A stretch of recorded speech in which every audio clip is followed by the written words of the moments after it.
Hi guys and welcome back to the channel Deepak Yadav Education. Welcome to the daily Hindu news and editorial analysis of 5th of July 2021. तो guys आज है तारीख 5 जुलाई 2021 और है Monday. देखेंगे आज का the Hindu complete newspaper. The Hindu complete newspaper को एनालाइज करेंगे, बट लेक्चर में आगे बढ़ने से पहले अगर आप लोगों को ये कंप्लीट न्यूज़पेपर का पीडीएफ चाहिए तो क्या करना है, सबसे पहले डाउनलोड करना है टेलीग्राम और फिर जाकर सर्च बॉक्स में टाइप करना है Deepak Yadav education. As you can see guys आप लोगों को ये वाला चैनल मिल जाएगा, इस पर क्लिक करना और जाकर इस चैनल को ज्वाइन कर लेना। देखो अगर आप लोगों को इस तरीके से ये चैनल नहीं मिलता है तो नीचे डिस्क्रिप्शन बॉक्स में आप सभी लोगों को टेलीग्राम का लिंक दिया गया है, वो लिंक इसी चैनल का है। जैसे आप उस पर क्लिक करोगे ऑटोमेटिकली ये चैनल ओपन हो जाएगा, इसको जाकर ज्वाइन कर लेना। नाउ ज्वाइन करने से फ़ायदा क्या होगा, यहाँ पर आपको डेली बेसिस पर द हिंदू न्यूज़पेपर मिल जाता है, डेली करंट अफेयर का वीडियो का पीडीएफ मिल जाता है, डेली बहुत सारे डिजिटल नोट्स मिल जाते हैं और ये सारी चीज़ें मिलती हैं बिल्कुल फ्री में, तो जाकर इसको ज़रूर ज्वाइन करना। नाउ बढ़ते हैं आगे, और आगे बढ़ने से पहले हमेशा की तरह हम लोग अपने लेक्चर को एक मैप के क्वेश्चन के साथ स्टार्ट करेंगे। तो आज आप सभी लोगों को मैप में जाकर देखना है उज़्बेकिस्तान को कहाँ पर है ये एग्जैक्टली लोकेटेड, इंडिया के कंपैरिजन में कहाँ पर है, अच्छे से मैप में देखना, फिर आकर नीचे कमेंट सेक्शन में टाइप करना, जैसे ही आप लोग इसको लंबे समय तक याद रख पाओगे। तो चलो शुरुआत करते हैं। यह है आज का सबसे पहला आर्टिकल, उत्तराखंड के चीफ मिनिस्टर को लेकर डिस्कशन किया गया है। और आपको मालूम होगा उत्तराखंड के सीएम काफ़ी टाइम से न्यूज़ में ये देखने को मिलेंगे, क्योंकि यहाँ पर कोई सीएम रुक नहीं पा रहा है। ठीक है, हुआ क्या था, पहले सीएम तो उनको हटाया गया, फिर दूसरे यहाँ पर उनको रिज़ाइन किया गया। नाउ अब यहाँ पर फाइनली जो ये आ चुके हैं, एक और नए चीफ मिनिस्टर हैं पुष्कर धामी। इनसे पहले दो चीफ मिनिस्टर अभी काफ़ी ज़्यादा न्यूज़ में थे, आपको मालूम होगा, त्रिवेंद्र सिंह रावत और तीरथ सिंह रावत। अब फाइनली यहाँ पर क्या एक तरीके से एक नए चीफ मिनिस्टर आ चुके हैं, तो इनके बारे में यहाँ पर एक डिस्कशन किया गया है। ये इनके बारे में थोड़ी बहुत इन्फॉर्मेशन दी गई है, जैसे कि यहाँ पर 2 टाइम एमएलए रह चुके हैं ये खतीमा से, जो कि उत्तराखंड के अंदर आपको देखने को मिलेगा, और 11th चीफ मिनिस्टर हैं ये उत्तराखंड के। और ये छोटी छोटी इन्फॉर्मेशन है जो कि हमारे लिए इंपॉर्टेंट तो नहीं होगी एग्जाम के लिए, बट एक इंपॉर्टेंट क्वेश्चन मैं पूछना चाहूँगा इस आर्टिकल के रिगार्डिंग आप लोगों से, वो ये है कि जो ये चीफ मिनिस्टर है, चीफ मिनिस्टर का अपॉइंटमेंट कौन करता है। दूसरी चीज़, इसको लेकर किस आर्टिकल के अंदर बताया गया है, यानी कि आर्टिकल कौन सा नंबर है, ये ज़रूर बताना नीचे कमेंट सेक्शन में। ठीक है, कहीं पर भी अगर प्रोविज़न है तो इसके बारे में ज़रूर बताना, और नहीं पता है तो इसके बारे में सर्च करना। ठीक है, कुछ नया सीखने को मिलेगा। देन उसके बाद आकर नीचे कमेंट सेक्शन में ज़रूर इसके बारे में टाइप करना। देन आते हैं नेक्स्ट आर्टिकल की तरफ। तो यहाँ पे एक आर्टिकल आता है जिसमें डिस्कशन किया गया, जम्मू एंड कश्मीर के एडमिनिस्ट्रेशन ने श्रीनगर के अंदर ड्रोन्स के ऊपर लगा दिया है बैन। अब क्या हुआ है आपको मालूम होगा, ड्रोन्स के ऊपर क्यों बैन लगाया जा रहा है जम्मू कश्मीर वाले एरिया में खासकर, क्योंकि वहाँ पर अभी हाल ही में 2 एक्सप्लोजन हुए थे ड्रोन्स को लेकर, इन्हीं ड्रोन्स की वजह से हुए थे। अब यहाँ पे हो क्या रहा है कि उसी वजह से काफ़ी सारे बैन लगाए जा रहे हैं। आपको मालूम होगा अभी एक और आर्टिकल हमने कवर किया था पिछले कुछ दिनों, जहाँ पर राजौरी एडमिनिस्ट्रेशन ने भी बैन लगा दिया था ड्रोन के ऊपर। उसी तरह से यहाँ पर श्रीनगर ने भी, श्रीनगर इसी के साथ सेकंड डिस्ट्रिक्ट बन चुका है जम्मू एंड कश्मीर में जिसने ड्रोन्स के ऊपर बैन लगाया है। ठीक है, मतलब ड्रोन्स वगैरह का इस्तेमाल नहीं होने वाला है, ऐसा यहाँ पे बोला गया। देन उसके बाद यहाँ पे क्या बोला गया, देखो एक स्टेटमेंट ये दी गई है श्रीनगर डिस्ट्रिक्ट मजिस्ट्रेट के द्वारा कि आप कह सकते हो कि जो भी हाई पॉपुलेटेड एरियाज़ हैं उनको सिक्योर करने के लिए, और दूसरी चीज़ जो बहुत सारे लोगों की लाइफ है उनको इंजरी होने से बचाने के लिए, साथ ही साथ जो प्रॉपर्टी है उसको डैमेज होने से बचाने के लिए यहाँ पर ये स्टेप्स लिए जा रहे हैं, ऐसा यहाँ पर डिस्ट्रिक्ट मजिस्ट्रेट का कहना है। देन उसके बाद यहाँ पर जितने भी ऑर्डर है ये इशू किया गया है under the section 144 of the CRPC, ऐसा यहाँ पे बोला गया। और क्या है कि देखो आज के टाइम पर काफ़ी ज़्यादा मिसयूज़ होता हुआ नज़र आ रहा है ड्रोन्स का, और इन्हीं ड्रोन्स की वजह से बहुत ज़्यादा सिक्योरिटी थ्रेट वगैरह क्रिएट हो रहा है, तो उसी की चक्कर में यहाँ पर ड्रोन्स को करा गया है बैन। लेकिन अब यहाँ पर हमारे एग्ज़ाम के लिए भी बहुत इंपॉर्टेंट यहाँ पे क्वेश्चन बन सकता है, तो वो कैसे बन सकता है, चलो हम लोग इसके बारे में डिस्कस करते हैं। मैं आपको काफ़ी सारी चीज़ें कवर करने वाला हूँ इस आर्टिकल में। सबसे पहले तो हम लोग ये बात करेंगे कि अच्छा ये ड्रोन्स का अटैक क्यों होता है, मतलब इसके पीछे के कुछ रीजंस तो होंगे कि ड्रोन के ये अटैक सबसे ज़्यादा क्यों देखने को मिलेगा, क्योंकि इससे पहले भी आपको इन पर्टिकुलर एरियाज़ के अंदर पहले भी बहुत सारे ड्रोन्स के अटैक्स देखने को मिल जाएंगे। तो ये आर्टिकल आपका इंटरनल सिक्योरिटी के पॉइंट ऑफ व्यू से इंपॉर्टेंट हो जाएगा, और जीएस पेपर 2 और 3 से आप लोग इसको रिलेट कर सकते हो। सिलेबस के अंदर आपको बहुत सारे पॉइंट्स देखने को मिलेंगे, जिसमें से 2 यहाँ पर आपको देखने को मिल रहे होंगे, defence technology, government policies and interventions. News में क्यों क्या है, क्योंकि हाल ही में ही ड्रोन्स का इस्तेमाल किया गया था और एक तरीके से उसमें एक्सप्लोसिव डिवाइस से जिनको ड्रॉप किया गया और उसी की वजह से धमाका हुआ। नाउ अब हम लोग बात करते हैं ड्रोन अटैक और उनके कंसर्न्स के बारे में। तो अगर हम लोग बात करें पिछले 2 साल के अंदर, तो ड्रोन्स को यहाँ पे लगातार आप कह सकते हो फैलाया गया है पाकिस्तान के टेररिस्ट ऑर्गेनाइजेशंस के द्वारा। इन्होंने अपने वेपन्स वगैरह को इधर से उधर डिप्लॉय किया है। साथ ही साथ जो ड्रग्स वगैरह हैं उसको भी यहाँ पर काफ़ी ज़्यादा डिप्लॉय किया है इंडियन टेरिटरी के अंदर। मतलब ड्रोन्स का इस्तेमाल काफ़ी हद तक होता हुआ नजर आया है अलग अलग कामों के लिए, ऐसा यहाँ पे बताया है। ठीक है, तो ये जो ड्रोन्स फ्लाई है एक तरीके से ये अलग अलग नीचे, बहुत नीचे लो तरीके से यहाँ पर ये फ्लाई करते हैं, जिसकी वजह से ये रडार के अंदर भी डिटेक्ट नहीं किए जाते। देन उसी की वजह से ये काफ़ी बुरी सिचुएशन क्रिएट हो जाती है, जो कि अभी हमने कुछ दिनों पहले भी देखी थी। ओके, और उसी के साथ यहाँ पर गवर्नमेंट की फिगर ये बताती है कि लगभग 167 ड्रोन्स को देखा गया था, रिकॉर्ड किया गया था आप कह सकते हो जो पाकिस्तान का बॉर्डर है वहाँ पर 2019 में, और 2020 में भी आप कह सकते हो लगभग 77 ड्रोन्स को देखा गया है, ऐसा यहाँ पे बोला गया है। अब देखो एक चीज़ ये भी आ जाती है, ये जो ड्रोन अटैक हैं ये इतने बढ़ क्यों रहे हैं, इसके पीछे का रीज़न क्या है, ये आपसे डायरेक्टली क्वेश्चन बन सकता है। देखो एक बेहतरीन क्वेश्चन तैयार हो रहा है। तो रीजंस के पीछे एक सबसे पहला रीज़न आता है, सबसे पहला पॉइंट ये आता है चीप, मतलब सस्ते बहुत हैं। प्राइमरी रीज़न ही यही है, ड्रोन्स को फैलाने का एक सबसे बढ़िया तरीका यही है। देखो सबसे बड़ी बात तो वो सस्ते हैं। अगर हम बात करें दूसरे वेपन्स की, तो दूसरे वेपन्स काफ़ी ज़्यादा महंगे आते हैं, ड्रोन बहुत सस्ते आते हैं। इसका हम लोग आराम से इस्तेमाल करके और डिस्ट्रक्शन क्रिएट कर सकते हैं। देन उसके बाद रिमोटली कंट्रोल होते हैं, दूसरा बेनिफिट ये भी है, कोई भी यहाँ पे अटैकर है वो पकड़ा नहीं जाएगा, वो रिमोट से कंट्रोल के माध्यम से जो है वो ड्रोन्स को उड़ा रहा है और उसके थ्रू यहाँ पर उसने ये बॉम्ब ब्लास्ट कर दिया है। ठीक है, वो पकड़ा भी नहीं जाएगा। तो ये दूसरा एक सबसे बड़ा रीज़न देखने को मिल जाएगा। तीसरा रीज़न आपको देखने को मिलेगा ईजी टू ऑपरेट करके, यानी कि बहुत आसान है इसको ख़रीदना, बहुत आसान है इसको ऑपरेट करना। ठीक है, बहुत आसान है इसको चलाना भी। यहाँ पर क्या है, तो यहाँ पे ही सारी चीज़ें देखने को मिलती हैं। तो इसी की वजह से ये ड्रोन अटैक काफ़ी ज़्यादा बढ़ते हुए नज़र आएंगे। लेकिन अभी भी ये आर्टिकल पूरा नहीं हुआ है, इसके अंदर हम लोगों ने मेन तो बात करनी ये है कि ये ड्रोन है क्या एग्जैक्टली। ठीक है, क्योंकि यह तो हमने देख लिया कि हाँ ड्रोन्स के अटैक हो रहे हैं, लेकिन ड्रोन क्या है तो उसके बारे में भी देख लेते हैं। अपने आप में एक इंपॉर्टेंट पॉइंट है, जीएस पेपर 2 और 3 से आप इसको रिलेट कर सकते हो। ड्रोन बेसिकली एक अनमैन्ड एयरक्राफ्ट व्हीकल है जिसको हम लोग यूएवी बोलते हैं। इसके अंदर कोई भी इंसान नहीं होता, इसको रिमोट कंट्रोल के माध्यम से चलाया जाता है। ठीक है, और इसके अंदर आपको 3 सबसेट देखने को मिलेंगे एक तरीके से। एक तो है एक एयरक्राफ्ट, रिमोटली पायलटेड एयरक्राफ्ट, दूसरा ऑटोनोमस एयरक्राफ्ट है, तीसरा मॉडल एयरक्राफ्ट है। अब यहाँ पे रिमोटली एयरक्राफ्ट क्या है, इसके अंदर एक कमांड की ज़रूरत होती है, कंट्रोल की ज़रूरत होती है, और उसी के बेसिस पर हम लोग इस पूरे ड्रोन को उड़ा सकते हैं। ड्रोन का इस्तेमाल देखो दोनों ही पर्पज़ से किया जा सकता है, अच्छे पर्पज़ के लिए और गलत पर्पज़ के लिए। यहाँ पर आप देख पाओगे अभी जो जम्मू एंड कश्मीर में हुआ है वो गलत आइडिया से यहाँ पे किया गया है, लेकिन यहाँ पे हम लोग एक अच्छा इस्तेमाल भी कर सकते हैं, जैसे कि एग्रीकल्चर सेक्टर के अंदर जो पेस्टिसाइड्स वगैरह है उसको छिड़काव कर सकते हैं। साथ ही साथ कोई डिलीवरी वगैरह करनी है तो हम ड्रोन्स के माध्यम से कर सकते हैं, जैसे कि आज के टाइम पर इंडिया ने वैक्सीन वगैरह को डिलीवर किया है ड्रोन से। उसके साथ जो एनवायरमेंटल चेंजेस होते हैं उनको मॉनिटर करा जा सकता है, फोटोग्राफी के लिए इस्तेमाल किया जा सकता है। तो इन ड्रोन्स का काफ़ी बेहतरीन इस्तेमाल आपको देखने को मिलेगा। नाउ जो ये पायलटेड एयरक्राफ्ट ड्रोन्स हैं ये आपको 5 कैटेगरीज के अंदर देखने को मिलेंगे, और 5 कैटेगरीज के अंदर जो बांटे गए हैं वो इनके वजन के हिसाब से अलग अलग डिवाइड किए गए हैं। जैसे कि एक होता है नैनो ड्रोन्स जिनका 250 ग्राम वजन होता है या फिर उसके बराबर होता है। माइक्रो ड्रोन्स होते हैं जिनका आप कह सकते हो कि 250 ग्राम से लेकर 2 केजी तक यहाँ पे वेट होता है। स्मॉल ड्रोन्स होते हैं जिनका वेट 2 केजी से लेकर 25 केजी होता है। मीडियम ड्रोन्स होते हैं जिनका वेट 25 से लेकर 150 होता है, और लार्ज होते हैं जो सबसे बड़े होते हैं जिनका वजन 150 किलो से भी ज़्यादा होता है, काफ़ी हैवी होते हैं। और साथ ही साथ आप कह सकते हो जैसे प्रीडेटर वगैरह होते हैं उसी की तरह आपको देखने को मिलेगा, कॉम्बैट पर्पज़ के लिए उसको इस्तेमाल किया जाता है।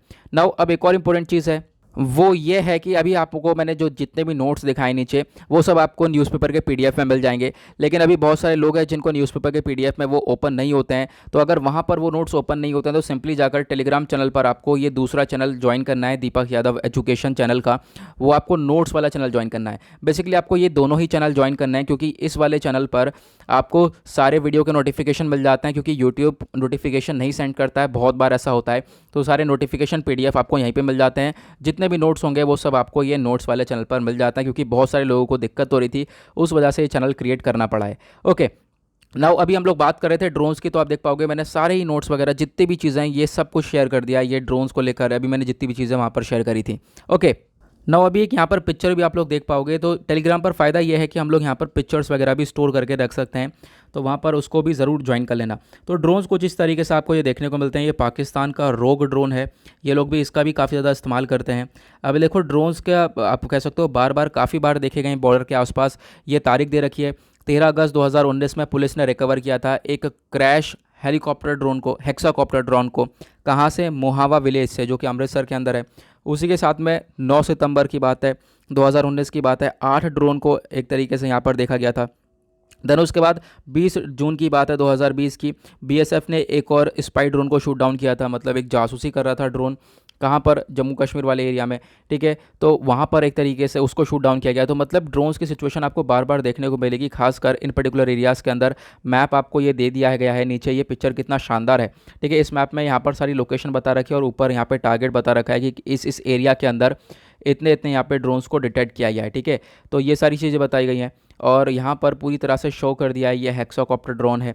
और यहाँ पे आप लोग देख पाओगे कि बहुत सारे ड्रोन्स 22 सितंबर को भी देखने को मिले, 22 सितंबर, 19 सितंबर, 20 जून, ठीक है, 13 अगस्त, यहाँ ये सारी डेट हैं जहाँ पर इन वेपन्स को पकड़ा गया है जो कि इन ड्रोन्स की वजह से डिलीवर किए जा रहे थे। ओके, नाउ अब आगे बढ़ते हैं नेक्स्ट आर्टिकल की तरफ। आई होप आपको यह अच्छे से समझ में आ गया होगा।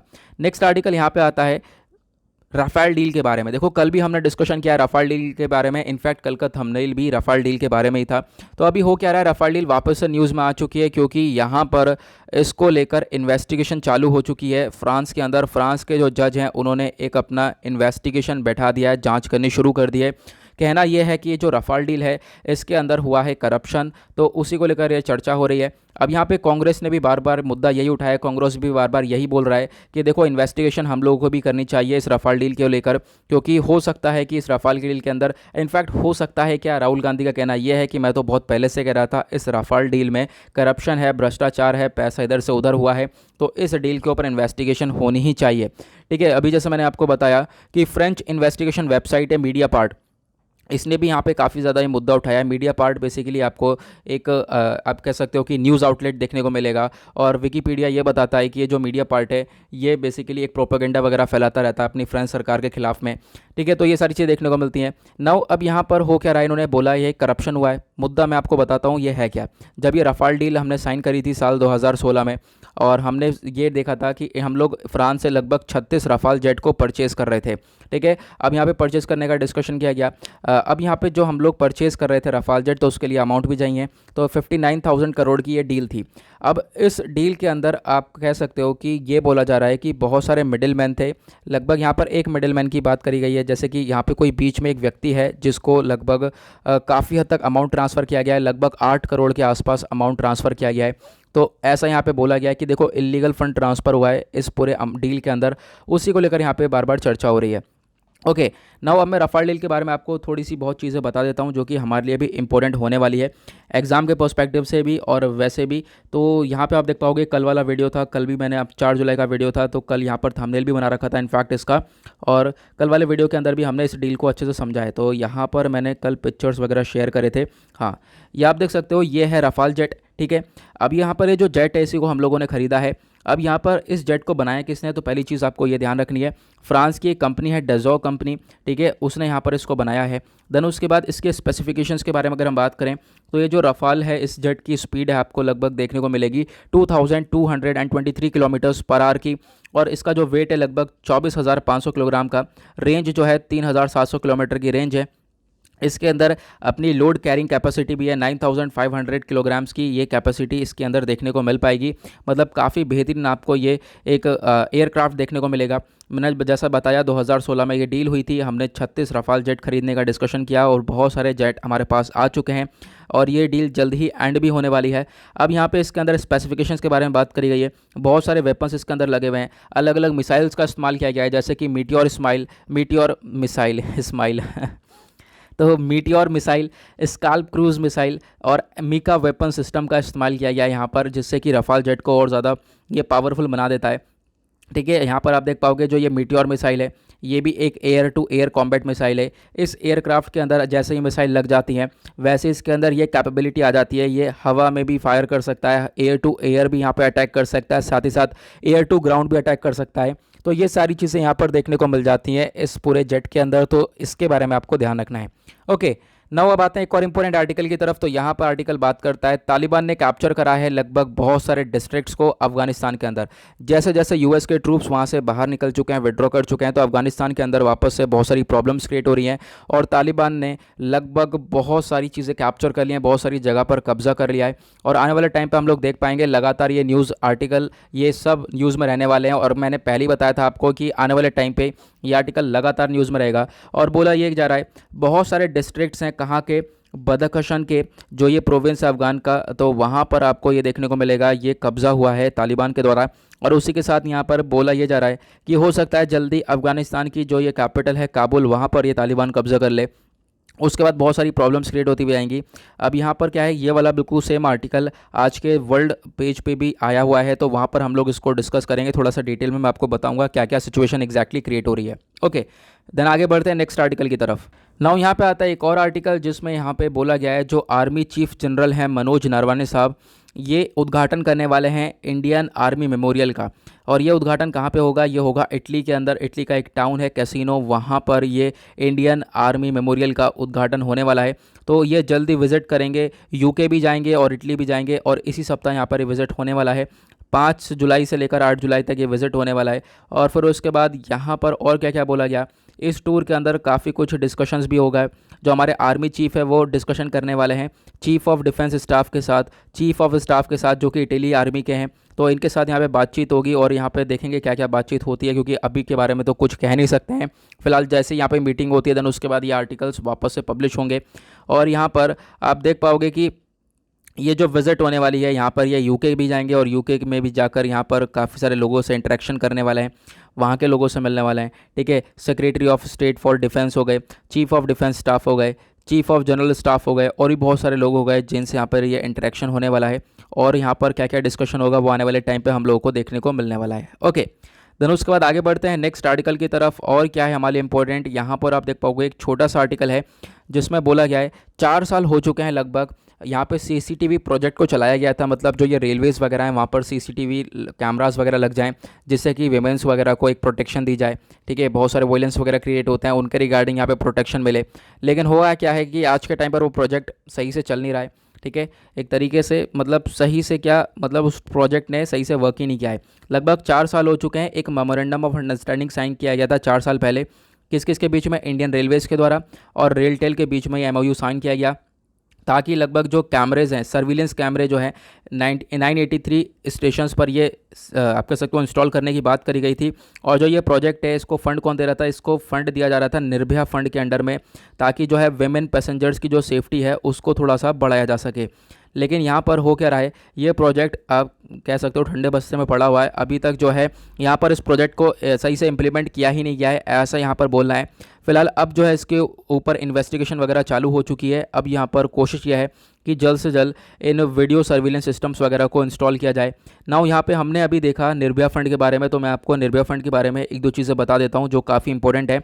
निर्भया फंड को क्रिएट किया गया था हमारी सरकार के द्वारा, कब, जब एक गैंगरेप हुआ था, मर्डर हुआ था एक 23 साल की ओल्ड वेमेन का दिल्ली के अंदर। तो उसी के बाद यहाँ पर ये निर्भया फंड को क्रिएट किया गया।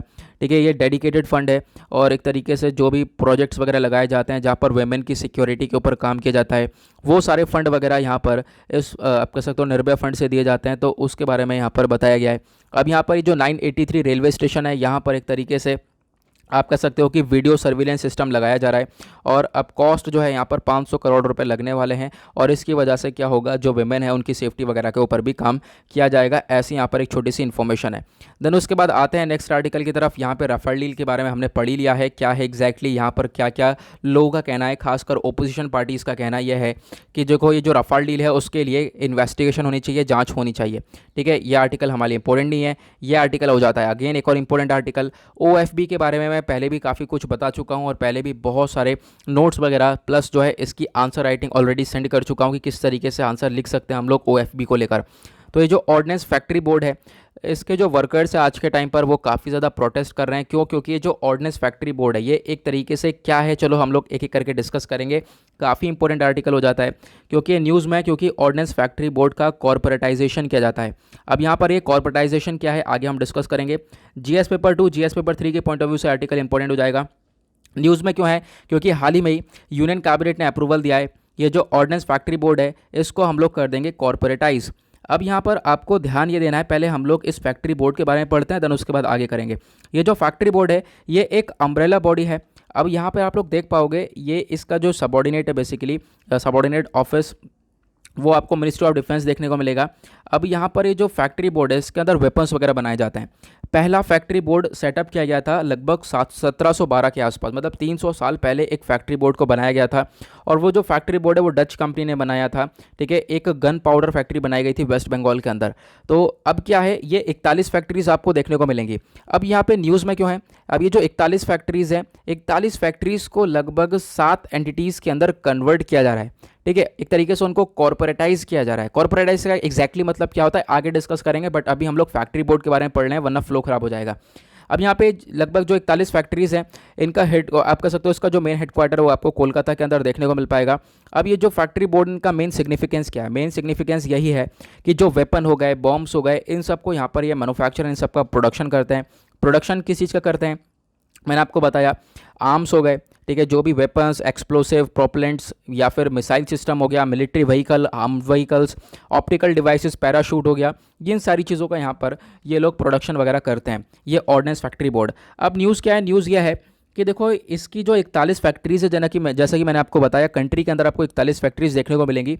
इसको कन्वर्ट करके एक तरीके से इन सारी फैक्ट्रीज़ को डिसॉल्व करने के बाद 7 नई PSUs बनाए जा रहे हैं, यानी पब्लिक सेक्टर अंडरटेकिंग्स बनाई जा रही हैं इनको डिसॉल्व करने के बाद। और एक तरीके से जो न्यूली क्रिएट एंटिटीज़ होंगी ये इसको 100% गवर्नमेंट ओन करने वाली है। इसी का मतलब कॉर्पोरेटाइज है। कॉर्पोरेटाइज का मतलब क्या होता है, जो ओनर है वो सरकार यहाँ पर रहने वाली है, 100% तक जो है चीज़ें सरकार के हाथ में रहेंगी, लेकिन जो उसके अंदर ये जो एंटिटीज़ हैं जो इसके अंदर भी वर्क चलेगा वो सब प्राइवेट के हाथ में होगा, ठीक है। ये इसका मेन मतलब होता है। कॉर्पोरेटाइजेशन का मतलब यही होता है कि गवर्नमेंट के हाथ में, आप कह सकते हो कि देखो गवर्नमेंट एक चीज़ को प्राइवेट कर रही है, ठीक है, वहाँ पे प्राइवेटाइजेशन काफ़ी ज़्यादा बढ़ा रही है, लेकिन दूसरी चीज़ ये है कि जो उसकी ओनरशिप है वो 100% जो है सरकार के हाथ में रहेगी, तो उसको हम लोग कॉर्पोरेटाइज बोलते हैं। तो यहाँ पर ऐसी सिचुएशन क्रिएट हो रही है और इसी की वजह से जो लोग वगैरह हैं वो आज के टाइम पर काफ़ी सारे प्रोटेस्ट कर रहे हैं, जो भी यहाँ पर वर्कर्स वगैरह था इसके OFB के। ओके, तो ये सिचुएशन क्रिएट हो रही है। आई होप आपको ये समझ में आ गया होगा। नेक्स्ट आर्टिकल यहाँ पे बात करता है इंडिया US के पार्टनरशिप के बारे में। हो क्या रहा है, इंडिया और US की जो पार्टनरशिप है वो एक ट्रूली ग्लोबल सिग्निफिकेंस है, और ये स्टेटमेंट दिया गया है हमारे प्राइम मिनिस्टर के द्वारा। तो इंडिया एक काफ़ी इंपॉर्टेंट पार्टनर बन जाता है US का पूरे ग्लोबल लेवल पर, ऐसे हमारे प्राइम मिनिस्टर नरेंद्र मोदी जी का कहना है। 4 जुलाई को उन्होंने बोला है। ये सब क्यों बोला है, क्योंकि देखो एक मैसेज यहाँ पर छोड़ा गया था हमारे प्राइम मिनिस्टर के द्वारा, बधाइयाँ दी गई थी US के प्रेसिडेंट जो बाइडन को। अब US के प्रेसिडेंट जो बाइडन को क्यों बधाई दी गई, क्योंकि वहाँ पर एक आप कह सकते हो 245वां इंडिपेंडेंस डे मनाया गया US का, तो उसी के बेसिस पर यहाँ पर ये सेलिब्रेशन वगैरह हुआ, और उसी के बेसिस पर यहाँ पर आप कह सकते हो कि ग्रीटिंग्स दी हैं हमारे प्राइम मिनिस्टर ने। ओके, नाउ उसी की ग्रीटिंग्स देते वक्त यहाँ पर ये बोला है कि इंडिया और USA दोनों मिलकर अपने फ्रीडम और लिबर्टी की जो भी वैल्यूज़ हैं उसको मिलकर शेयर करते हैं, और इन दोनों की जो पार्टनरशिप है वो एक काफ़ी ज़्यादा इंपॉर्टेंट है आज के टाइम पर, और इनफैक्ट यहाँ पर ग्लोबल लेवल पर भी दुनिया भर में एक इंपॉर्टेंट ये पार्टनरशिप आज के टाइम पर देखने को मिलेगी, ठीक है। तो ये चीज़ आपको ध्यान रखनी है। उसी के साथ यहाँ पर एक छोटी सी इन्फॉर्मेशन ये भी ऐड कर दी गई है। 2 जुलाई को क्या हुआ था, US ने अपॉइंट किया है अतुल केशव साहब को। ये एक करियर डिप्लोमेट हैं और इनको एक चार्ज अफेयर की तरह यहाँ पर अपॉइंट किया गया है। कहाँ पर, US की एम्बेसी में, जो कि न्यू दिल्ली के अंदर आपको देखने को मिलेगी। तो यहाँ पर एक छोटी सी इन्फॉर्मेशन और भी ऐड कर दी गई है। ओके, देन उसके बाद आगे बढ़ते हैं और हमारे लिए क्या इंपॉर्टेंट है, आते हैं पेज नंबर 10 के ऊपर। तो यहाँ पे एक छोटा सा आर्टिकल है जिसमें बताया गया सेकेंड वेव की वजह से लगभग जो यंग पीपल हैं उनको ज़्यादा खतरा है, और सेकेंड वेव ज़्यादातर हिट कर रहा है यंग पीपल को। और ऐसा यहाँ पर स्टडीज़ करने के बाद बताया है, बहुत सारी स्टडीज़ हुई है, रिसर्च पेपर्स जारी हुए हैं, उसके अंदर यहाँ पर बताया गया। आप आज के टाइम पर अगर हम काउंटिंग देखोगे, जो ज़्यादा जनसंख्या है जो कि सेकेंड वेव से हिट है वो यंग पीपल की है, ऐसा यहाँ पर स्टेटमेंट दिया गया। फिलहाल यहाँ पर कुछ हमारे एग्जाम के लिए इतना इंपॉर्टेंट नहीं है, तो हम लोग इसको एक तरीके से स्किप भी कर सकते हैं। देन उसके बाद आगे आते हैं पेज नंबर 11 के ऊपर, दैट इज़ वर्ल्ड सेक्शन। देखेंगे दुनियादारी में क्या चल रहा है। आज का आपने थंबनेल तो देखा ही होगा, वो थंबनेल जो है इस बेसिस पर बनाया गया है, ठीक है। यानी कि ये वाला आर्टिकल जो है, ये जो प्लेन क्रैश हुआ है, मिलिट्री प्लेन क्रैश हुआ है, ये फिलीपींस के अंदर हुआ है, ठीक है, और कहीं नहीं हुआ है। तो उसी वजह से यहाँ पर होता क्या है ना, थंबनेल को ज़्यादा अट्रैक्टिव बनाना पड़ता है, कि ज़्यादा जो है लोगों को फेच करना होता है थंबनेल के बेसिस पर। तो ठीक है, अभी के टाइम पर थंबनेल बनाने में काफ़ी टाइम लग जाता है, नई नई चीज़ें ट्राई करने में काफ़ी टाइम लग जाता है, ठीक है। तो बताना थंबनेल कैसा लग रहा है, मतलब पिछले 2-3 दिनों से जो है जो भी थंबनेल यहाँ पर तैयार हो रहे हैं। ठीक है, नाउ अब यहाँ पे हम लोग बात करते हैं इस आर्टिकल के बारे में। तो लगभग 45% की यहाँ पर जान जा चुकी है, और ये एक तरीके से मिलिट्री प्लेन था जो कि क्रैश हुआ है फिलीपींस के अंदर। काफ़ी दुख वाली बात है। अब यहाँ पर आप देख पाओगे जो ये फिलीपींस एयरफोर्स प्लेन क्रैश हुआ, और आप कह सकते हो ये सब इंसिडेंट जो हुआ ये संडे में हुआ है। इसके अंदर लगभग 90 पीपल्स थे, और 90 पीपल्स में से 45 की जान गई है, और उसके बाद यहाँ पर बाकी सारे लोग इंजर्ड हो चुके हैं इस पूरे इंसिडेंट के अंदर। ये जो एयरक्राफ्ट है ये लॉकहीड C-130 ट्रांसपोर्ट एयरक्राफ्ट है। ठीक है, अब यहाँ पे आप लोग देख पाओगे जो ये डिपार्टमेंट ऑफ नेशनल डिफेंस है, इन्होंने यहाँ पर ये बोला जो लगभग जो 35 लोग हैं जिनकी जान गई है इस पूरे इंसिडेंट में, और 3 सिविलियंस जो हैं आप देख पाओगे इसके अंदर थे। उसी के साथ 53 लोग थे जो कि इंजर्ड थे और इंजर्ड हो चुके हैं। साथ ही साथ यहाँ पर जो है 5 मिलिट्री पर्सन ऐसे हैं जो कि मिसिंग हैं, अभी भी उनका यहाँ पे कुछ पता नहीं है इस इंसिडेंट के बाद में। ठीक है, यहाँ पर कुछ इस टाइप की पिक्चर्स आ रही थी, जो यहाँ पे मैंने पिक्चर लगा रखी थंबनेल में, कोई और सी पिक्चर है। ठीक है, देन उसके बाद आगे बढ़ते हैं नेक्स्ट आर्टिकल की तरफ। यहाँ पर बोला गया है अफगानिस्तान को लेकर यहाँ पे चर्चा हो रही है। हो क्या रहा है कि अफगानिस्तान के अंदर तालिबान ने काफ़ी ज़्यादा अपना कंट्रोल जमा रखा है। आज के टाइम पर बहुत सारी जगह पर कब्जा करता हुआ नज़र आ रहा है। अब ये अभी तक ऐसी प्रॉब्लम्स क्यों नहीं क्रिएट हो रही थी, क्योंकि अभी तक जो है यूएस के ट्रूप्स आपको अफगानिस्तान के अंदर देखने को मिल रहे थे। लेकिन अब क्या हो रहा है, अब यहाँ पर यूएस के ट्रूप्स अफगानिस्तान से जा रहे हैं, और 11 सितंबर की एक लास्ट डेट है, एक डेडलाइन डेट है। तब तक यहाँ पर यूएस के सारे ट्रूप्स को एक तरीके से विड्रॉ कर लेगा अमेरिका, ऐसा यहाँ पर बोलना है। और उसके बाद तो और ज़्यादा बहुत प्रॉब्लम्स क्रिएट होने वाली हैं अफगानिस्तान के अंदर। अभी क्या हो रहा है, बहुत सारे एरियाज़, बहुत सारे डिस्ट्रिक्ट्स को कब्जा लिया है, और उसके बाद जो वहाँ से जो भी लोग रह रहे हैं वो सब भाग रहे हैं वहाँ से, अफगानिस्तान से छोड़ कर। कुछ लोग तजिकिस्तान भाग गए। ठीक है, अब यहाँ पर लोगों का कहना यह है, और क्या यहाँ पे जो है तालिबान की साइड से लोग, तालिबान जो है मारता हुआ जा रहा है लोगों को। ठीक है, इसका कंट्रोल देखने को मिल रहा है। ठीक है, एक तरफ अगर आप लोग बात करेंगे अफगानिस्तान की सरकार के बारे में, तो अफगानिस्तान की सरकार एक तरीके से बहुत सारे एरियाज़ में पीछे हट चुकी है, एक तरीके से झुका चुका है तालिबान उनको। तो ऐसी प्रॉब्लम्स क्रिएट हो रही है, उसकी वजह से बहुत सारे लोग जो है इधर से उधर जा चुके हैं। ठीक है, और बहुत सारे मिलिट्री पर्सनल भी एक तरीके से मतलब कंट्री के अंदर से भाग चुके हैं, तजिकिस्तान भाग चुके हैं। और लगभग यहाँ पर डेटा ये बता रहा है 300 मिलिट्री पर्सनल हैं जो कि तजिकिस्तान जा चुके हैं इस पूरे इंसिडेंट के बाद में। जो ये इंसर्जेंट्स वगैरह हैं, तालिबान है, इन्होंने कंदाहार के अंदर आज के टाइम पर कब्जा कर लिया है। उसके बाद बदख्शान जो ये प्रोविंस है उसके ऊपर कब्जा कर लिया है। उसी वजह से आर्टिकल आपको न्यूज़ में देखने को मिल पाएगा। ओके, देन एक और आर्टिकल यहाँ पर वर्ल्ड सेक्शन पर ही देखने को मिलेगा, जहाँ पर बोला गया है चाइनीज़ एस्ट्रोनॉट्स ने अपना पहला स्पेस वॉक पूरा कर लिया है, कंप्लीट कर लिया है अपने नए स्टेशन पर। तो ये जो चाइनीज़ एस्ट्रोनॉट्स आपको देखने को मिलेंगे, इन्होंने परफॉर्म किया है कंट्री का पहला तंदम स्पेस वॉक। संडे में ये स्पेस वॉक किया गया है। कहाँ पर हुआ है आपको मालूम होगा, चाइना अपना जो है त्यांगोंग स्टेशन तैयार कर रहा है, और वहीं पर यह पूरा का पूरा स्पेस वॉक देखने को मिला है। उसी वजह से न्यूज़ में इंपॉर्टेंट क्या है, इंपॉर्टेंट बस यही होगा वनडे एग्जाम के लिए, जो चाइना का स्टेशन है वो कौन सा है, तो वो आपको स्पेस स्टेशन देखने को मिलेगा। त्यांगोंग स्पेस स्टेशन इसका नाम है। तो इसके बारे में आपको ध्यान रखना है। एक बहुत बड़ा प्रोजेक्ट यहाँ पर ये चाइना क्रिएट कर रहा है। आने वाले टाइम पे बहुत ज़्यादा ये भी न्यूज़ के अंदर कवर किया जाने वाला है। ओके, देन उसके बाद यहाँ पर आप देख पाओगे मंडे में कुछ हमारा जो इकोनॉमी वगैरह पेज है वो आता नहीं है। चलते हैं अपने एडिटोरियल सेक्शन पर, देखेंगे आज के इंपॉर्टेंट आर्टिकल्स को, यानी खासकर एडिटोरियल्स को। आज के आप लोग 2 एडिटोरियल देख पाओगे, बहुत इंपॉर्टेंट है। आज का एक आर्टिकल ये वाला है, और दूसरा आर्टिकल आपको यहाँ पर ये वाला देखने को मिलेगा, जिसमें हम लोग डिस्कशन करेंगे छत्तीसगढ़ के अंदर जो ये नक्सलिज्म वगैरह है वो क्या है, नक्सलिज्म क्या होता है। और यहाँ पर जो बात करी गई है वो है सल्वा जुडुम के बारे में। सल्वा जुडुम जजमेंट था, 10 साल पहले का जजमेंट है, वो सही से इंप्लीमेंट नहीं हो पा रहा है, वो क्या है, तो इसके बारे में हम लोग बात करने वाले हैं। अभी यहाँ पे फिलहाल इस वाले आर्टिकल में बात करें तो ये जो ऑथर हैं, पहली बात इनके बारे में पढ़ लेते हैं क्योंकि ये काफ़ी इंपॉर्टेंट हो जाते हैं। इनका नाम है हरीश मसंद। ये ऑथर कौन है, तो यहाँ पे ऑथर के बारे में आप लोग पढ़ सकते हो। ये एक रिटायर्ड फाइटर पायलट है। ठीक है, एक तरीके से इंडियन एयरफोर्स के यहाँ पे ये रिटायर्ड फाइटर पायलट है, तो आपको ध्यान रखना है। और वीर चक्र अवार्डी भी हैं ये 1971 वॉर के। तो अब यहाँ पर आपको इनका ध्यान रखना है करियर, देन उसके बेसिस पर हम लोग इस आर्टिकल को कवर करेंगे, क्योंकि इन्होंने अपने एक्सपीरियंस के बेसिस पर ये आर्टिकल लिखा है। इस आर्टिकल के अंदर एक पूरा अगर ओवरव्यू हम बात करें तो ये बोला गया है मिलिट्री के अंदर एक तरीके से जो मेल मिलाप वाला प्लान होना चाहिए वो नहीं है। ठीक है, कोऑर्डिनेशन वाला प्लान आपको नहीं देखने को मिलेगा। ठीक है, इंडियन एयरफोर्स यहाँ पर एक तरीके से उसको गलत, एक तरीके से आप कह सकते हो कि इंडिकेशन वगैरह नहीं सही इंडिकेशन वगैरह नहीं मिल पाता है। ठीक है, सही कमांड नहीं मिल पाती हैं, तो टाइम पर चीज़ें नहीं हो पाती। पाती हैं। तो उसी की वजह से यहाँ पर एक मेल मिलाप की ज़रूरत है, एक मिलिट्री साइनर्जी प्लान की ज़रूरत है, ठीक है। और यहाँ पर उसी को लेकर ये चर्चा करी गई है इनके द्वारा, ऑथर के द्वारा, ठीक है। यहाँ पर इनका कहना यह है जो इंडियन मिलिट्री आज के टाइम पर आप देख पाओगे लगातार वर्क करती हुई नजर आएगी, लगातार काम हो रहा है। लेकिन यहाँ पे हमारे आप देख पाओगे जॉइंटनेस की बात की अगर हम बात करें तो जॉइंटनेस को लेकर एक काफ़ी बड़ा इशू हो जाता है। खासकर मेल मिलाप के जो प्लान की लेकर बात करें तो यहाँ पर एक बहुत बड़ा इशू सा क्रिएट होता हुआ नज़र आता है।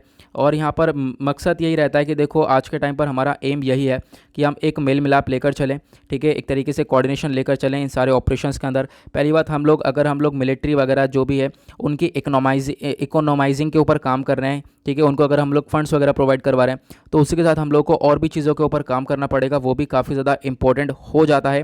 देन उसके बाद यहाँ पर ये भी बोला गया जो इंडियन एयरफोर्स है वो आज के टाइम पर आप लोग देख पाओगे इनको प्रॉपरली कमांड्स वगैरह नहीं मिल पाती हैं, ठीक है। अगर प्रॉपरली कमांड्स वगैरह मिलें तो यहाँ पर चीज़ें अच्छी तरीके से इंप्लीमेंट हों, लेकिन प्रॉपरली कमांड्स नहीं मिल पाती हैं। इसका मतलब क्या है, एक तरीके से मेल मिलाप ही नहीं है। इंडियन आर्मी की बात करें, इंडियन एयरफोर्स की बात करें तो यहाँ पर काफ़ी हद तक आप कह सकते हो कि अलग अलग वर्क करते हुए नजर आएंगे। आगे मैं आपको बताऊंगा, कुछ एग्जाम्पल्स भी इन्होंने इस्तेमाल किए हैं। नाउ यहाँ पर इंडियन एयरफोर्स के बारे में बात करी गई है। इन्होंने यहाँ पर बोला है कि देखो कुछ रिफॉर्म्स की ज़रूरत है, इंप्रूवमेंट की ज़रूरत है और हमें कुछ अपने इतिहास से सीखना पड़ेगा, जैसे जैसे इतिहास में यहाँ पर चीज़ें हुई हैं, ताकि जो ये फाइटिंग कैपेबिलिटीज़ हैं उसको हम लोग थोड़ा सा और ज़्यादा इंप्रूव कर सकें, उसके ऊपर वर्क करना पड़ेगा। जो ये इंडियन एयरफोर्स है वो चाहती है आज के टाइम पर आप कह सकते हो जो स्टेटमेंट है, ये स्टेटमेंट यहाँ पर ये दर्शाता है कि जो ये इंडियन एयरफोर्स है वो फाइट करना चाहती है अपनी खुद के प्राइवेट वॉर। लेकिन अगर हम लोग बात करें तो होता क्या है, देखो बहुत सारे लोग यहाँ पर जैसे कि सबसे पहली चीज़ ये देखोगे कि जो ऐसी स्टेटमेंट आती है कि हाँ ये प्राइवेट वॉर्स को अपने फाइट करना चाहते हैं, तो वो सब यहाँ पे जो लोग हैं वो प्रॉपरली अंडरस्टैंड नहीं कर पाते हैं एयर पावर की कैपेबिलिटीज़ को, ठीक है। तो यहाँ पर उसी की वजह से सारे स्टेटमेंट देते हैं। देन उसके बाद इंडियन आर्मी हो गई और साथ ही साथ जो इंडियन नेवी होगी, आप कह सकते हो इनको अलग अलग छोटे छोटे डिपार्टमेंट्स में अगर एक तरीके से डिवाइड कर रखा है, जहाँ पर आप लोगों को एक सैनर्जी की एक मिल मिलाप की ज़रूरत काफ़ी ज़्यादा इंपॉर्टेंट हो जाती है अगर हमें इसकी इफेक्टिवनेस को बढ़ाना है तो। ओके, बेसिकली यहाँ पर बात करी गई है तालमेल की, ठीक है। जो ये तालमेल है साइनर्जी का जो मतलब है वो तालमेल जो है एक तरीके से रहा नहीं है सही से, कोऑर्डिनेशन जो है वो सही से रहा नहीं है, ठीक है। उसी के ऊपर यहाँ पर इससे क्या हो सकता है, इफेक्टिवनेस के ऊपर काफ़ी इफेक्ट पड़ सकता है। जो फ्यूचर कॉन्फ्लिक्ट्स हैं वो काफ़ी थोड़े बहुत काफ़ी ज़्यादा बढ़ सकते हैं। उसके बाद यहाँ पर क्या है, हम लोगों को इसके ऊपर वर्क करना है। बार बार इनका कहना यह है कि देखो हम लोग को ये देखना है कि जो वॉर है यहाँ पर कोई प्राइज़ वगैरह नहीं मिलता है रनर अप के लिए। कोई रनर अप जैसा भी होता है वहाँ पे किसी को भी प्राइज़ नहीं मिलता है। यहाँ पर जो जीतता है वही यहाँ पर मायने रखने वाला है। और एयरफोर्स को आज के टाइम पर अगर हम लोग बात करें बहुत सारे बर्डन ब्लेम्स वगैरह देखने को मिलते हैं, लेकिन फिर भी यहाँ पर कैसी कैसी सिचुएशन क्रिएट होती है और उसी को लेकर सबसे बड़ी बात जो कमांड्स वगैरह पहले नहीं मिलती हैं या फिर बहुत सारा जो कोऑर्डिनेशन है वो काफ़ी लैक रह जाता है, उसके ऊपर थोड़ा सा वर्क करना पड़ेगा। और इसमें पॉलिटिकल ऑब्जेक्टिव्स भी आपको देखने को मिल जाएगा डेफिनेटली, ठीक है। यहाँ पर आप कह सकते हो पॉलिटिकल ऑब्जेक्टिव्स वगैरह भी देखने को मिल जाते हैं जो फेलियर हैं, जैसे कि अफगानिस्तान के अंदर आज के टाइम पे आप देख पाओगे अफगानिस्तान की फोर्स सही से वर्क नहीं कर पाती है, वियतनाम की फोर्स सही से वर्क नहीं कर पाती है। उनके पीछे भी यहाँ पर क्या है, एक पॉलिटिकल ऑब्जेक्टिव आपको देखने को मिल पाएगा, ठीक है। एक पॉलिटिकल ऑब्जेक्टिव मतलब है ही नहीं उनके पीछे, तो एक पॉलिटिकल ऑब्जेक्टिव में कमी होती है। यानी एक ऑब्जेक्टिव हो अच्छा खासा, उसी के साथ एक मिलिट्री स्ट्रैटेजी हो, ये सब भी नहीं देखने को मिलती हैं। उसी की वजह से कंट्रीज़ आज के टाइम पर काफ़ी ज़्यादा परेशानी में है। और वही सिचुएशन इंडिया के अंदर भी ऐसी हो सकती है क्रिएट, अगर चीज़ों के ऊपर सही से वर्क नहीं किया तो। देन उसके बाद यहाँ पर आप देख पाओगे इंडिया आज के टाइम पर भी इंडिया के पास भी एक क्लियर सिक्योरिटी स्ट्रेटजी आपको देखने को मिलेगी नहीं, ऐसा यहाँ पे बोला गया है।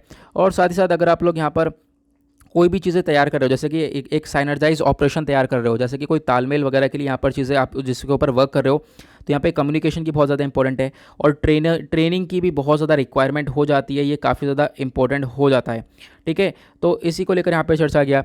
और यहाँ पर आप कह सकते हो ऐसी चीज़ें जैसे इस तरीके के जो ऑपरेशन है, तालमेल वाले जो ऑपरेशंस वगैरह हैं, इनको कनेक्ट किया जा सकता है और इससे जो है काफ़ी हद तक अच्छे रिजल्ट्स जो है हम लोग को देखने को मिलेंगे।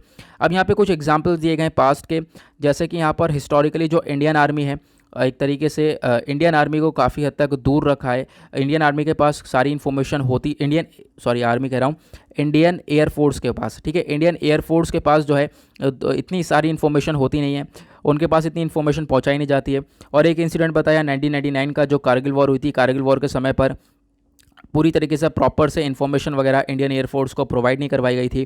ठीक है, उसके बाद यहाँ पर इंडियन आर्मी यहाँ पर एक तरीके से अपनी रिक्वेस्ट करती है कि आप हेलीकॉप्टर से अटैक करो बिना इन्फॉर्मेशन शेयर करें। मतलब कि इन्फॉर्मेशन है नहीं, कहाँ पे क्या है एग्जैक्टली, मतलब प्रॉपरली आप कह सकते हो इन्फॉर्मेशन नहीं है, क्या कंडीशन चल रही है, कहाँ पर ये चीज़ें चल रही हैं, और उसके बाद यहाँ पर अटैक करने को बोल रहे हैं। तो ऐसी यहाँ पर चीज़ें देखने को मिल जाती हैं। और ऐसी चीज़ें कब होती हैं? जब एक तालमेल ना हो, जब एक कोऑर्डिनेशन ना हो, तभी यहाँ पर ये चीज़ें देखने को मिल जाती है। उसी के साथ यहाँ पे चर्चा करी गई लाइन ऑफ कंट्रोल के बारे में। तो लाइन ऑफ कंट्रोल पर भी वही सारी सिचुएशन देखने को मिलेगी। इनफैक्ट लाइन ऑफ कंट्रोल पर आज के टाइम पर बहुत सारी प्रॉब्लम्स क्रिएट होती हुई नजर आएंगी। लाइन ऑफ कंट्रोल के बाद आप कह सकते हो कि लाइन ऑफ एक्चुअल कंट्रोल के बारे में डिस्कशन किया गया, जो चाइना की साइड में है, ईस्टर्न लद्दाख वाले साइड में। यहाँ पर भी बोला गया है कि आप कह सकते हो आज के टाइम पर हम लोगों को बहुत ज़्यादा ज़रूरत है, हम लोग को एयरलैंड स्ट्रेटजी को लेकर चलना पड़ेगा, और ये काफ़ी ज़्यादा हमारे लिए ज़रूरत भी है अगर हमें जो चाइनीज़ से लड़ना है, उसके साथ साथ पाकिस्तान से लड़ना है। और उसी के लिए हम लोगों को अपने यहाँ एक तालमेल, एक कोऑर्डिनेशन की काफ़ी ज़्यादा ज़रूरत पड़ जाती है, ऐसा यहाँ पे बोला गया। देन उसके बाद यहाँ पे फाइनली एक आप कह सकते हो कि रिक्वायरमेंट भी होने वाली है हम लोग को एक हायर डिफेंस ऑर्गेनाइजेशन की, जो कि इन चीज़ों को मॉनिटर करता हुआ नजर आए। ठीक है, पहले हुआ करता था, लेकिन पहले यहाँ पर उस ऑर्गेनाइजेशन को डिफंक किया गया। ठीक है, उसी के साथ यहाँ पर बोला गया एक जॉइंट प्लानिंग ट्रेनिंग की भी काफ़ी ज़्यादा ज़रूरत है। ठीक है, लगभग सभी की एक तरीके से एक ऐसा ऑपरेशन हो, एक तालमेल का ऑपरेशन हो, कोऑर्डिनेशन ऑपरेशन, जहाँ पर सभी लोग को एक प्लानिंग के बारे में, ट्रेनिंग के बारे में सिखाया जाए। और इसी की वजह से एक काफ़ी इंपॉर्टेंट हम लोग ये मुद्दा बना सकते हैं इसको। एक तरीके से हम अपनी जो भी यहाँ पे आर्मी है, जो भी हमारे पर्सनल्स हैं, उनको हम थोड़ा सा और ज़्यादा स्ट्रेंथन कर सकते हैं, ऐसा यहाँ पर बताया गया है ऑथर के द्वारा। ठीक है, तो यहाँ पर फिलहाल इतना कुछ इंपॉर्टेंट आपको देखने को नहीं मिलेगा एग्जाम के लिए, बट ये है कि आप लोग अगर कुछ एग्जाम्पल वगैरह तौर पे इसका इस्तेमाल कर सकते हो। नाउ अब आते हैं हम लोग अपने एक इंपॉर्टेंट आर्टिकल की तरफ। यहाँ पर बोला गया है छत्तीसगढ़ के अंदर जो एक हिस्टोरिक जजमेंट है उसको लेकर। देखो, ये सालवान जोदुम जजमेंट करके आया था, ये 10 साल पहले एक जजमेंट दिया गया था, लेकिन इस जजमेंट के ऊपर आज के टाइम पर भी चीज़ें इंप्लीमेंट नहीं हो रही है। मतलब ये जजमेंट जो है आज के टाइम पर भी फॉलो नहीं किया जा रहा है। अब यहाँ पे सालवा जोदुम जजमेंट क्या है, आगे मैं आपको बताऊंगा। ये 5 जुलाई 2011 की बात है। जो जस्टिस बी सुदर्शन रेड्डी हैं और एस निज्जर हैं, इन्होंने यहाँ पर एक हिस्टोरिक जजमेंट दिया। इन्होंने क्या करा, सालवान जुदुम को बैन कर दिया। अब ये सालवान जुदुम क्या है जिसको बैन किया गया, तो इसी जजमेंट को लेकर बातचीत भी करी गई है। तो ये क्या है, तो सबसे पहले हम इसको डिस्कस करेंगे। तो जीएस पेपर 3 के पॉइंट ऑफ व्यू से इंपॉर्टेंट हो जाएगा सालवा जुदुम एक आर्म्ड फोर्स था। ठीक है, आपको ध्यान रखना है, इसको 2005 के अंदर मोबिलाइज़ किया गया। अब जो ये छत्तीसगढ़ के कुछ पार्ट्स के अंदर इसको आप कह सकते हो डिप्लॉय किया गया था, फैलाया गया था। अब यहाँ पे ध्यान क्या रखना है आपको, ये जो आर्म्ड फोर्स है, इसके अंदर जितने भी लोगों को रिक्रूट किया है वो लोकल पीपल थे। ठीक है, लोकल ट्राइबल पीपल थे। और खासकर जो ये नक्सल्स हैं, नक्सल लोग हैं, माओइस्ट हैं, ठीक है, इनको टैकल करने के लिए, इनसे लड़ने के लिए यहाँ पर ये ग्रुप बनाया गया था। और ऐसा यहाँ पर आपको एक और ग्रुप देखने को मिल जाएगा बस्तर के अंदर।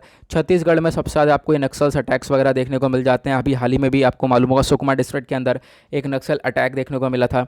उसी के साथ यहाँ पर ये बोला गया, ये जो सालवा जुदुम है, ये एक ऐसा इनिशिएटिव था जो कि लोकल लोगों को, वहाँ पे लोकल पीपल को, जो कि मान लो कि छत्तीसगढ़ का जो बस्तर डिस्ट्रिक्ट है या सुकमा डिस्ट्रिक्ट है, वहाँ पर आप कह सकते हो ये नक्सल अटैक ज़्यादा देखने को मिलता है। अब यहाँ पे कोई और फोर्स या कोई और आर्मी इतनी अच्छी वर्क नहीं कर पाएगी जितने वहाँ के लोकल पीपल वर्क कर पाएंगे। लोकल लोगों को मालूम है कैसा टेरेन है वहाँ का, और किस तरीके से वहाँ पे हमें वर्क करना है, क्या सिनेरियो है वहाँ का, क्या नक्सल को लेकर सिनेरियो है, वहाँ के लोकल लोगों को मालूम है। तो उन लोकल पीपल को ही रिक्रूट किया जाता है। तो उसी तरीके से यहाँ पर ये सालवन जुदम को बनाया गया था। लेकिन अब यहाँ पे क्या है, जो सालवन जुदम ये आर्म्ड फोर्स को बनाया गया, अब यहाँ पे क्या हुआ, इसको प्रॉपर ट्रेनिंग नहीं दी गई। अब आप मान लो कि लोकल पीपल को उठा के आपने यहाँ पर भर्ती कर लिया, लेकिन उसके बाद आपने क्या करा, उनको प्रॉपर ट्रेनिंग नहीं दी कैसे यहाँ पर टैकल करना है। तो इससे क्या हो रहा है, ह्यूमन राइट वायलेशन हो रहा है। बहुत ज़्यादा यहाँ पे ह्यूमन वायलेशन हुआ, किलिंग्स बहुत ज़्यादा देखने को मिली हैं। ठीक है, सेक्सुअल असॉल्ट भी बहुत ज़्यादा हुए हैं। तो उसी के बेसिस पर क्या हुआ, ये जजमेंट आया। ठीक है, 2011 में यहाँ पर सुप्रीम कोर्ट ने एक जजमेंट दिया कि जो ये सालवन जुदुम है इसको कर दो बैन, और इस टाइप का आगे भी कोई यहाँ पर आप ऐसा नहीं कर सकते कि आपने कोई और एक तरीके से एक ग्रुप बना दिया है और एक तरीके से आप कह सकते हो कि लोकल पीपल को आपने रिक्रूट कर लिया है, तो ऐसा आगे भी नहीं होगा। तो सुप्रीम कोर्ट ने यहाँ पर ये बोल दिया। ठीक है, जो फिर से मैं आपको बता देता हूँ, जो ये सालवा जजमेंट है, सालवा जुदुम जजमेंट है, ये 2005 में जो ये सालवा जुदुम है इसको 2005 में बनाया गया था। लेकिन सुप्रीम कोर्ट का जजमेंट कब आया, ये 2011 में आया है। 10 साल पहले यहाँ पर ये जजमेंट आया था और इसको बैन कर दिया था। जो ये सालवा जुदुम है इसको बैन कर दिया था इन्होंने, बोला था कि देखो यहाँ पे लोकल पीपल को आपने रिक्रूट किया है, प्रॉपर ट्रेनिंग नहीं दी है, ऐसा ह्यूमन राइट्स वायलेशंस हो रहा है। ठीक है, यहाँ पर आप देख पाओगे वही चीज़ें भी यहाँ पर इन ऑथर ने मेंशन करी हुई हैं। ठीक है, यहाँ पर ह्यूमन राइट वायलेशंस वगैरह होता है, तो उसी की वजह से यहाँ पर क्या हुआ है, इन सुप्रीम कोर्ट ने इसको बैन कर दिया। और 10 साल हो चुके हैं इन चीज़ों को, लेकिन आज के टाइम पर ये चीज़ें इंप्लीमेंट नहीं होती हुई नजर आ रही हैं। क्यों? क्योंकि आज के टाइम पर भी आपको देखने को मिलेगा बहुत सारे ऐसे यहाँ पर आप कह सकते हो कि मेंबर्स हैं जिनको कैप्चर किया है। ठीक है, जिनको एक तरीके से रिक्रूट किया गया है और एक तरीके से उन लोगों को भी ट्रेनिंग नहीं दी गई है, ऐसा यहाँ पे बोला गया है। मतलब 10 साल बाद भी ऐसी प्रॉब्लम्स देखने को मिल जाती हैं, ऐसा यहाँ पर ऑथर का कहना है। आई होप आपको ये समझ में आ गया होगा ये सालवा जुदुम जजमेंट क्या है, सालवा जुदुम क्या है। अब यहाँ पर हम लोग कुछ इंपॉर्टेंट चीज़ों को कवर करते हैं, वो है मॉइस्ट अटैक के बारे में। तो अब क्या आपको मालूम है छत्तीसगढ़ के अंदर ही सबसे ज़्यादा मॉइस्ट अटैक होता है। अब इन मॉइस्ट अटैक को ही टैकल करने के लिए कुछ इस टाइप के ग्रुप्स वगैरह बनाए जाते हैं, जैसे कि सालवा जुदुम हो गया, और भी यहाँ पर बस्तर बटालियन करके शायद है। तो ऐसे ग्रुप्स तभी इसलिए बनाए जाते हैं ताकि इन मॉइस्ट अटैक को टैकल किया जा सके, क्योंकि जो मॉइस्ट अटैक है आपको बहुत कम स्टेट्स के अंदर देखने को मिलेंगे और बहुत ही मतलब आप कह सकते हो कि पर्टिकुलर स्टेट जगह पर देखने को मिलते हैं। अब वो जो लोकल पीपल है वहाँ के, वही लोकल पीपल जो है वहाँ के रिगार्डिंग स्टेप उठा सकते हैं, वही लोकल पीपल जो है इन चीज़ों से लड़ सकते हैं। ठीक है, तो उसी को लेकर यहाँ पे चर्चा करी गई है। नाउ यहाँ पे मैं आपको बता देता हूँ, ये जो मॉइस्ट है इनको लेफ्ट विंग एक्सट्रीमिज्म भी बोला जाता है। तो ये भारत के अंदर आपको देखने को मिलेंगे। इनको मॉइस्ट भी बोला जाता है, साथ ही साथ नक्सल्स बोला जाता है। नक्सल सबसे ज़्यादा बोला जाता है भारत के अंदर। नाउ ये नक्सल वर्ड आया कहाँ से है, पहली चीज़ तो आपको ये ध्यान रखना है। जो ये नक्सल वर्ड है, ये एक गांव था वेस्ट बंगाल के अंदर, नक्सलबाड़ी। तो वहाँ से ये वर्ड निकाला गया है, क्योंकि वहाँ पर भी ये जो पूरी की पूरी शुरुआत है ना, ये नक्सल्स की शुरुआत ही वहाँ से हुई थी। ठीक है, उसी वजह से यहाँ पे नक्सलिज्म वर्ड देखने को मिलेगा। नाउ होता क्या है इसके अंदर कि देखो जो भी यहाँ पर पहली बात मैं आपको आगे आगे धीरे धीरे आगे पढ़ते रहेंगे हम लोग। नाउ जो ये मूवमेंट है नक्सलिज्म वाला, ये आपको बहुत सारे स्टेट्स के अंदर देखने को मिलेगा। छत्तीसगढ़, ओडिशा, आंध्र प्रदेश के अंदर सबसे ज़्यादा ये नक्सलिज्म देखने को मिल जाता है। और आप कह सकते हो ये जो नक्सल है इसको एक तरीके से ये लोग क्या करते हैं, ये लोग को मतलब कुछ भी नहीं मानते कि हाँ कंट्री के अंदर कोई सरकार है या कोई है, कुछ नहीं समझते ये लोग। ठीक है, यहाँ पे क्या करते हैं ये लोग, अपने हाथ में कंट्रोल लेना चाहते हैं। यानी मान लो कुछ पर्टिकुलर एरिया के अंदर रह रहे हैं या फिर कोई स्टेट के अंदर रह रहे हैं, तो पूरा कंट्रोल चाहते हैं कि हम हमारे हाथ में हो जाए। तो यहाँ पर इनकी ये सोच हो जाती है। ये कैसे बनती है सोच, आगे हम बात करेंगे। नाउ ये जो नक्सलिज्म या फिर मॉइस्ट है, मॉइज़म है, ये मॉइज़म एक कम्युनिज़म का फॉर्म है। अब यहाँ पे मॉइज़म को डेवलप करने वाला कौन सा व्यक्ति था, वो थे माओ सेसुंग। ठीक है, माओ सेसुंग जो कि चाइना का व्यक्ति था। इसके थ्रू यहाँ पे चीज़ें सबसे पहली बार स्टार्ट करी गई थी। नाउ जो ये नक्सलिज्म है या फिर लेफ्ट विंग एक्सट्रीमिज्म है, इसके पीछे के रीजंस क्या है। पहला रीज़न ये आता है कि देखो ऐसे लोग, यहाँ पर बहुत सारे लोग होते हैं जो कि ट्राइबल डिस्कंटेंट होता है, मतलब कि उनको एक तरीके से गाँव वगैरह जंगल वगैरह में रहते हैं और जंगल के बेसिस पर लकड़ी काट के पैसा कमा कर ये सब चीज़ें अपने पेट भरते रहते हैं। गरीब लोग होते हैं बहुत ज़्यादा। अब क्या हो गया, कुछ एक्ट वगैरह लिया जाता है, सरकार के द्वारा एक्ट वगैरह लेकर आया जाता है, और उसके थ्रू क्या होता है कि यहाँ पर फॉरेस्ट में ये सारी चीज़ें अलाउ नहीं करी गई हैं, लकड़ी वगैरह नहीं काटी जाएंगी। अब इससे क्या होगा, उनके जो लिविंग है उसके ऊपर काफ़ी बुरा प्रभाव पड़ेगा। वो कहाँ से अब खाएंगे कुछ, ठीक है, कहाँ से वो पैसा आएगा उनके पास। तो ऐसी यहाँ पर चीज़ें देखने को मिल जाती हैं। उसके बाद यहाँ पे दूसरा एक बहुत बड़ा रीज़न ये होता है, फिर जैसे यहाँ पर वो लोग खाली हुए, ठीक है, अब यहाँ पर भूखे उग चुके हैं, ना कोई यहाँ पे कुछ करने का जुगाड़ है, ना कुछ, यहाँ पे गरीबी बहुत ज़्यादा है। अब क्या होता है, ये एक बहुत बढ़िया टारगेट होता है माउस्ट के लिए। जो थोड़े बहुत माउस्ट होते हैं, यानी कि एक दो जो भी माउस्ट होते हैं, वो जाते हैं इन लोगों के पास। ठीक है, जो कि यहाँ पर जिन लोग जो कि गरीब हैं, इन लोगों के पास गए, इनको भड़काया सरकार के खिलाफ, हाँ सरकार ऐसे ऐसे कर रही है, और इनको थमा दिए, वेपन्स हथियार थमा दिए, और यहाँ पर इनको नक्सलिज्म में ऐड कर लिया। उसी तरीके से जो है ये पूरा का पूरा ग्रुप बढ़ता हुआ चला जाता है। इनके हाथ में हथियार थमा दिए जाते हैं, भड़का वड़का के, इनको समझा के कि हाँ भाई सरकार कुछ नहीं कर रही है, तो यहाँ पर इस तरीके से आपको ये मिल जाएगा। तो ये सारे लोग क्या करते हैं, इनको कुछ प्रोवाइड करवा देते हैं, वेपन्स वगैरह प्रोवाइड करवा देते हैं, थोड़ा लिवलीहुड प्रोवाइड करवा देते हैं। देन उसके बाद ये लोग जो है नक्सलिज्म के अंदर बदल जाते हैं। ऐसे सिनेरियो यहाँ पर देखने को मिलता है कंट्री के अंदर। ठीक है, और मैंने जैसे कि बताया बहुत सारी जगह पर आपको ये नक्सल बहुत ज़्यादा देखने को मिल पाएगा। और सबसे बड़ी बात यहाँ पे क्या है ना, कि बहुत सारा लोगों का कहना ये है कि हमारे यहाँ डेवलपमेंट वगैरह नहीं हो रहा है, लोग परेशान हो जाते हैं, गरीबी से जूझ रहे हैं। तो उसकी वजह से भी ये नक्सलिज्म वगैरह काफ़ी ज़्यादा बढ़ता हुआ नज़र आता है, क्योंकि एक ईजी टारगेट हो जाता है। जो थोड़े बहुत भी माओइस्ट हैं, थोड़े बहुत ही माइस्ट आइडियोलॉजी के हैं, वो लोग क्या करते हैं, वो जाकर इनको टारगेट करते हैं, इनको पढ़ा देते हैं, इनको एक तरीके से उल्टा सीधा बताते हैं, इनको भड़काते हैं। देन उसके बाद ये सब जो है नक्सलिज्म के अंदर बदल जाता है, और इसी तरीके से ग्रुप बढ़ता हुआ नज़र आता है। अब एक इंपॉर्टेंट चीज़ है जो कि आपसे एग्जाम में पूछी जा सकती है, नहीं पूछी जाएगी, तो आप भी जब भी मेंस आंसर राइटिंग होगा तो आप उसका इस्तेमाल कर सकते हो। वो ये है गवर्नमेंट के क्या क्या इनिशिएटिव हैं इस लेफ्ट विंग एक्सट्रीमिज्म से लड़ने के लिए। तो सरकार ने क्या क्या कदम उठाए। पहला तो ग्रे हाउंड, यहाँ पर पहला कदम यह है। तो ग्रे हाउंड एक एंटी नक्सल फोर्स बनाई गई थी 1989 में, ठीक है, जो कि यहाँ पे नक्सल से लड़ती है। तो इस टाइप का स्टेप उठाया गया था सरकार के द्वारा। उसके बाद ऑपरेशन ग्रीन हंट चलाया गया, जहाँ पर यहाँ पे सरकार ने अपने बहुत सारे सिक्योरिटी फोर्सेस को फैला दिया था नक्सल अफेक्टेड एरियाज़ में, ताकि वहाँ से नक्सलिज्म को ख़त्म किया जा सके। उसके बाद एस्पिरेशनल डिस्ट्रिक्ट प्रोग्राम चलाया गया। यहाँ पर आप कह सकते हो कि डिस्ट्रिक्ट्स के अंदर प्रोग्रेस किया गया, ठीक है। आप कह सकते हो कि जो लेसर प्रोग्रेस एरियाज़ थे वहाँ पर थोड़ा बहुत डेवलपमेंट वगैरह करने की बात करी गई। जो मतलब कि जो गरीब लोग हैं हाँ, उन्हें लगे कि हाँ सरकार कुछ कर रही है, हमारे लिए भी कर रही है, हमारे एरिया में भी डेवलपमेंट हो रहा है, ठीक है, ताकि जो है उनकी आइडियोलॉजी डेवलप ना हो या कोई भड़काए तो वो उसमें ना आए। देन उसके बाद यहाँ पर एक और स्टेप उठाया है सरकार ने नक्सलिज्म को टैकल करने के लिए, वो है समाधान, ठीक है। समाधान की फुल फॉर्म है एस से स्मार्ट लीडरशिप, दूसरा है ए से एग्रेसिव स्ट्रैटेजी, एम से मोटिवेशन एंड ट्रेनिंग, ए से एक्शनेबल इंटेलिजेंस, डी से डैशबोर्ड बेस्ड ऑन केपीआईज यानी की परफॉर्मेंस इंडिकेटर, उसके बाद एस से हार्नेस टेक्नोलॉजी, ए से action plan for each theatre और एन से नो एक्सेस टू फाइनेंसिंग। तो आपको ये सारी चीज़ें देखने को मिल पाएंगी। और जो ये डॉक्ट्राइन है एक पूरा एक सिंपल सा सोल्यूशन है, लेफ्ट विंग एक्सट्रीमिज्म का इकलौता सोल्यूशन है। तो ये सारे सोल्यूशन वगैरह यहाँ पे सरकार चला रही है, तो इसके बारे में आपको ध्यान रखना है। नाउ इसी के साथ करते हैं लेक्चर को समाप्त। और यहाँ पर और कुछ इतना इंपॉर्टेंट नहीं है इस पूरे पेज में, तो आपको यहाँ पर 2 ही आर्टिकल इंपॉर्टेंट देखने को मिलेंगे जो कि हमने अच्छे से डिस्कस किए हैं, हमारे एग्जाम के पॉइंट ऑफ व्यू से डिस्कस किए हैं। एक चीज़ मैं आपको और बताना चाहूँगा, यहाँ पर क्या हो रहा है कि आपको मालूम होगा हमारे 2 से 3 एडिटोरियल्स पहले रह चुके हैं, ठीक है। मैंने बार बार उन्हें तैयार कर लेता हूं। देखो उसके जो नोट्स वगैरह है वो मैंने यहाँ पे ऑलरेडी दे चुका हूं। एक यहाँ पर एडिटोरियल था GNCTA के बारे में, ठीक है, यानी कि आप कह सकते हो कि देखो वीडियो जो है काफ़ी लंबा हो चुका है। मैंने आपको नोट्स वगैरह ऑलरेडी सेंड कर दिए थे। एक आर्टिकल एडिटोरियल था इस पूरे के बेसिस पर, ठीक है, ये वाला आर्टिकल था।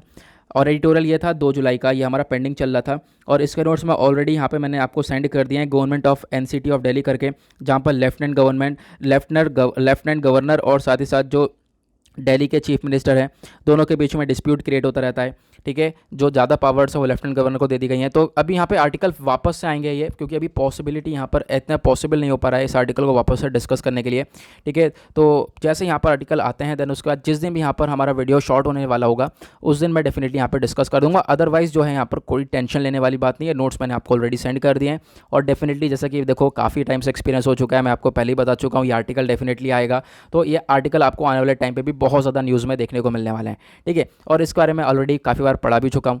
फिलहाल कोई दिक्कत वाली बात नहीं है, इसको हम लोग आगे कवर कर लेंगे। ऐसा नहीं है कि एडिटोरियल इनको कवर नहीं करेंगे, कवर करने की जिम्मेदारी मेरी है, मैं कवर करूँगा। फिलहाल वीडियो ज़्यादा लंबा हो जाता है और पॉसिबिलिटी नहीं हो पाती है इनको डिस्कस करने के लिए, ठीक है। तो इसके साथ करते हैं लेक्चर को समाप्त। आई होप आप लोग सभी समझ गए होंगे, सभी लोग सपोर्ट कर रहे होंगे। मिलते हैं आप लोगों से नेक्स्ट वीडियो में। आज के लिए bye bye, have a nice day, thank you and जय हिंद।